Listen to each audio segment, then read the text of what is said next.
আজ শনিবার প্যারিসের বোবিনি ক্রিকেট গ্রাউন্ডে অনুষ্ঠিত হয়ে গেল এক বর্ণাঢ্য ক্রিকেট টুর্নামেন্টের জমকালো উদ্বোধন।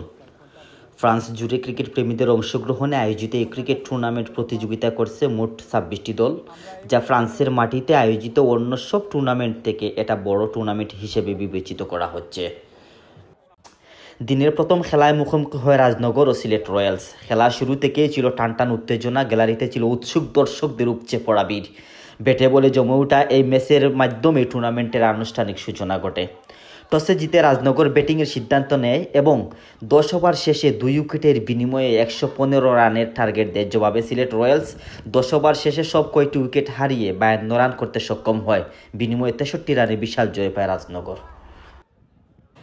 আয়োজক কমিটির পক্ষ থেকে জানানো হয়, এই টুর্নামেন্ট শুধু একটি খেলাধুলার আয়োজন নয়, এটি একটি সম্প্রদায়গত মিলন মেলা, যেখানে নানা জাতি, সংস্কৃতি ও ভাষার মানুষ ক্রিকেটের মাধ্যমে একত্রিত হয়েছে। তারা আরও বলেন, ক্রিকেট আমাদের কমিউনিটিতে সম্প্রীতি ও পারস্পরিক শ্রদ্ধাবোধ গড়ে তুলেছে। পুরো দিন জুড়ে চলবে একাধিক ম্যাচ, যেখানে দেশের বিভিন্ন অঞ্চল থেকে আগত দলগুলো প্রতিদ্বন্দ্বিতা করবে।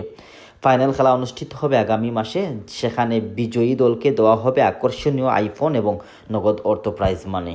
ফ্রান্সের বুকে এই প্রথম বিশাল আকারে 26টি দল নিয়ে এই খেলাটি হচ্ছে। আশা করছি যে তারা যে দক্ষ পরিচালনায় কাজ করে সবসময়, তারা ইতিমধ্যে ভালো দক্ষতা দেখিয়েছে। আশা করছি এই খেলাটিও খুব সুন্দরভাবে সম্পন্ন হবে। এই যাবৎকালে সবচেয়ে বড় টুর্নামেন্ট, 26টা টিম, প্রায় 350 প্লেয়ার। তো আশা করি সবাই মাঠে আসবেন। বোবিনি মাঠে খেলা, প্রচুর দর্শক, এখন মোটামুটি প্রায় 150 মানুষ আছে। আপনারা মাঠে এসে দলকে সাপোর্ট দিবেন, ক্রিকেটকে সাপোর্ট দিবেন। এবং ধন্যবাদ সকল স্পন্সরদেরকে, যারা আমাদেরকে এত বড় আয়োজন করার জন্য সহযোগিতা করেছেন। আশা করি একটি সফল টুর্নামেন্ট শেষ হবে। আর ফ্রেশ ফুডের পক্ষ থেকে আপনাদের সবাইকে আমন্ত্রণ মাঠে এসে খেলা দেখার জন্য, এবং আয়োজকদেরকে ধন্যবাদ। আমরা সবসময় ক্রিকেটের সাথে আছি, থাকবো। স্থানীয় প্রশাসন, প্যারিস সিটি কর্পোরেশন এবং কিছু প্রবাসী সংগঠন এই আয়োজনকে সফল করতে সার্বিক সহযোগিতা করেছে।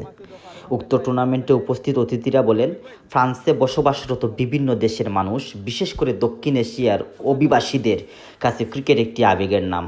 এই টুর্নামেন্ট সেই আবেগকে কেন্দ্র করেই গড়ে উঠেছে, যার মূল প্রতিপাদ্য ছিল ক্রিকেটের মাধ্যমে একতা।